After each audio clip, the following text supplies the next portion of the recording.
ko'pchilikni qiziqtiradigan savol, qovoqqa qo'yilgan kateter nima uchun chiqib ketmaydi, tortsa ham chiqib ketmaydi. Shundan sizlarga oddiy mexanizm tushuntiraman. Mana kateter, mana qovoq deb tasavvur qilsak, mana qovoq ichiga kiritilgandan keyin, mana CD kanaldan kiritilgandan keyin uni demak biz maxsus demak fizrastor bilan shishirib qo'yamiz. Men hozir havo jo'nataman.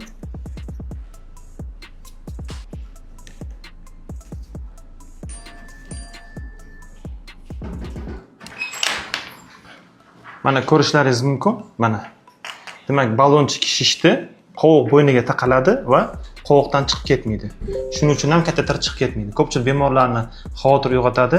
Nima uchun kateterim chiqib ketib qolmaydimi degan xavotir hech qachon chiqib ketmaydi. Buni faqat doktor yoki tibbiyot demak xodimi kelib o'zi maxsus joydan maxsus jetkasini chiqarib bo'shatgandan keyin xotirjam olish mumkin. Ba'zi holatlarda bemorlar tushunmasdan buni tortishi natijasida uretrasini yoki siydik kanalni shikastlab qo'yadi. Shuning uchun vrach yoki demak tibbiyot xodimining ruxsatisiz tortish tavsiya qilinmaydi.